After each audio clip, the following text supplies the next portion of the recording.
to formally charge. Strategy there. Well, guess what? I go to my update. We just found out that there was grand jury testimony on 7 different occasions. According to TMZ, a judge has agreed to unseal transcripts of grand jury testimony 7 times. That's how many days a grand jury sat and heard evidence in the case against David. And until now, almost none of us knew it was happening. For months, this case has moved forward mostly out of public view. But a new court filing just pulled back the curtain on part of that process, and a judge has agreed to unseal transcripts from grand jury testimony taken across 7 separate court dates.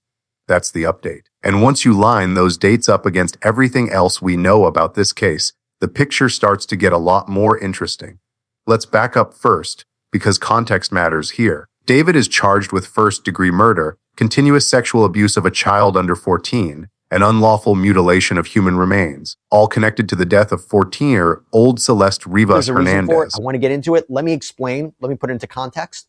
So David, of course, is the romantic homicide singer currently charged with first-degree murder, continuous sexual abuse of a child under 14, and unlawful mutilation of human remains, all in connection with the death of 14-year-old Celeste Rivas Hernandez. Prosecutors allege the two were in a relationship, that he lured her to his rental home in Los Angeles back in April of 2025. And that he killed her there. Prosecutors allege that he was in a sexual relationship with her, that back on April 23rd, 2025, he allegedly lured her to his rental home in LA, stabbed her to death, allegedly watched her bleed out, and then reportedly took horrifying measures to conceal this alleged crime, all in an effort to keep her quiet. They allege special circumstances that could carry the death penalty, murder of a witness, murder for financial gain, lying in wait.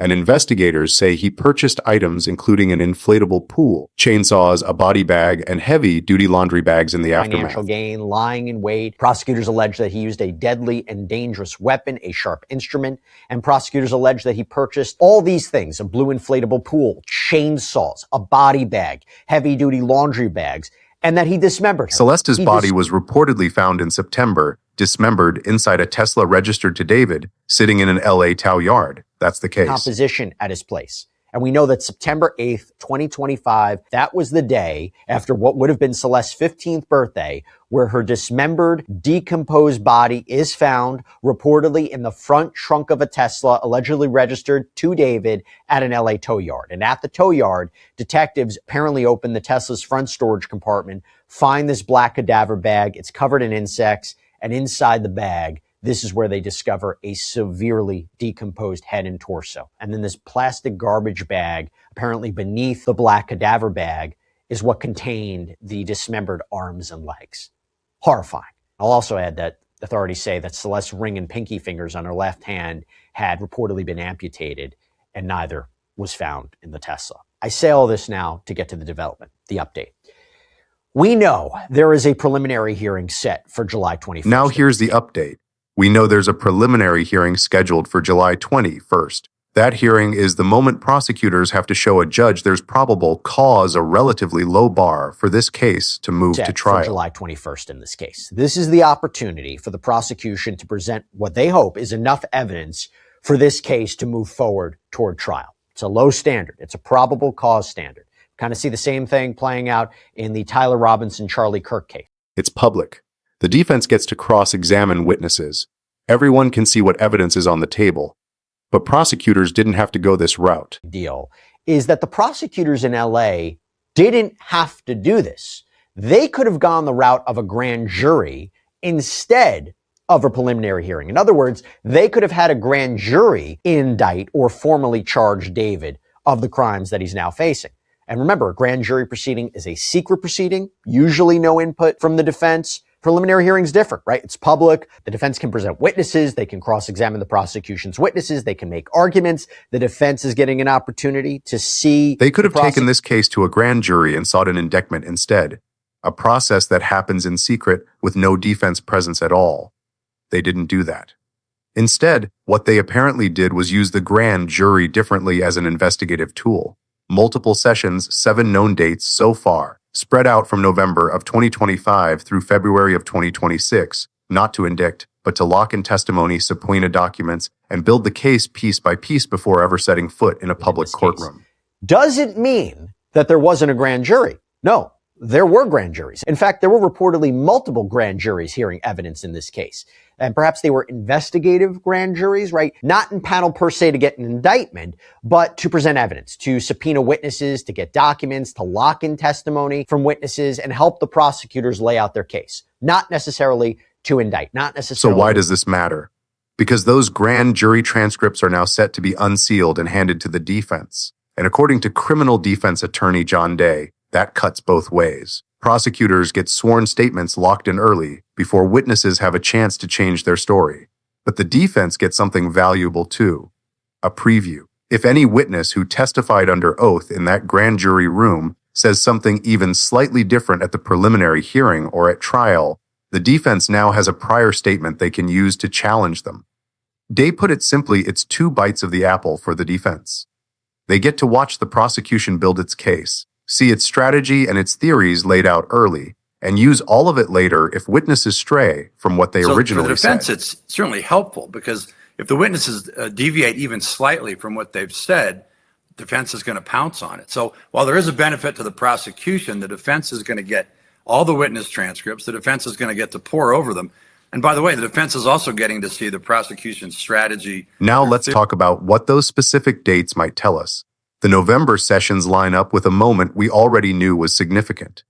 That's reportedly when David stopped cooperating with investigators and when a court ordered the medical examiner's report on Celeste's death sealed, with a security hold placed to keep details from reaching the media.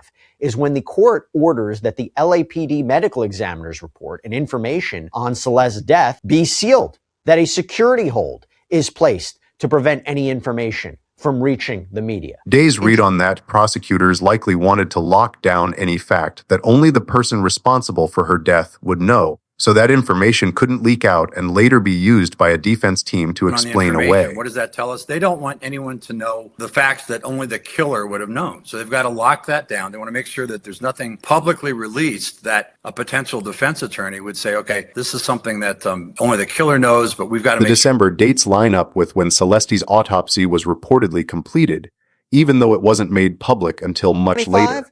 That is when Celeste's medical examination was reportedly completed, but it wouldn't be publicly released until after David's arrest. But that date's key. That raises an open question neither Weber nor Day could answer definitively: whether medical examiner personnel testified directly to the grand jury during that window. What we do know is that testimony from the medical examiner's office is expected to be a central part of the preliminary hearing. They're going to have the key medical examiner personnel testifying.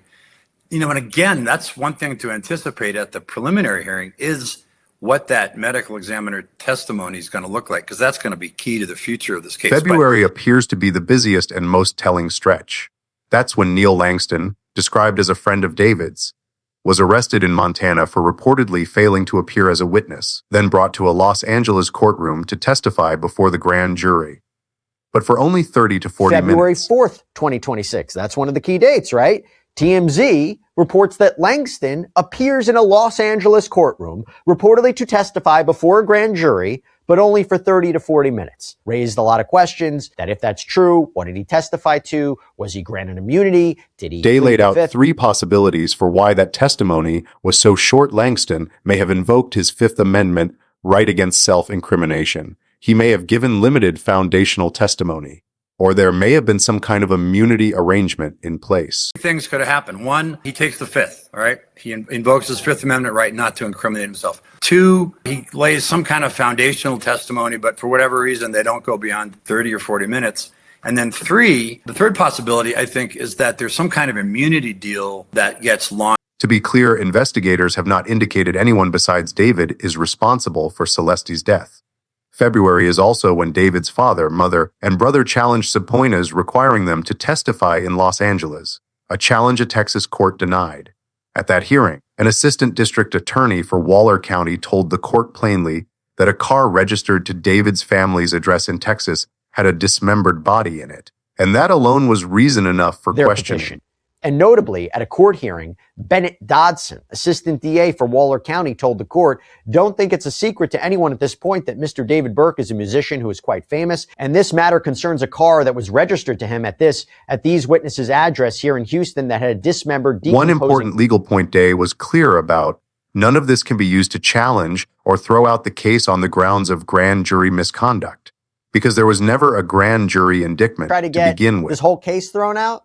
Well, no, you're right. There wasn't an indictment. There hasn't been a grand jury indictment. Normally, if there was some prosecutorial misconduct or somehow the testimony was tainted, you'd use that to try to challenge the grand jury indictment. No such indictment here, but they do get these statements under oath, which theoretically could be a gold mine for impeachment, for cross-examination down the road. So not a bad thing if you're the defense on this. This was investigative, not accusatory. So while the transcripts may become useful for cross-examination down the line, they don't open a door to getting charges dismissed. There's one more thread worth mentioning. More than a dozen employees at the Los Angeles County Medical Examiner's Office are reportedly under investigation for allegedly accessing law enforcement files without authorization, and there's a belief this is connected specifically to the handling of Celeste's case, including a premature release of details before the autopsy was formally published. To an attorney about it, but I think it's interesting. So we reported it last week. NBC News reported that more than a dozen employees of the Los Angeles County Medical Examiner's Office are under investigation for allegedly accessing law enforcement investigation files. Day was direct about the impact of that. It's a public relations problem for prosecutors and a personnel problem for the medical examiner's office, but not something that changes the physical evidence itself. The defense may try to use it to raise doubts about how carefully that office handled the case, but Day said it's unlikely to have a direct effect on the chain of custody or the findings themselves. So where does that leave things heading into July 21st? Prosecutors are expected to call only the witnesses needed to clear the probable cause bar, not their full case.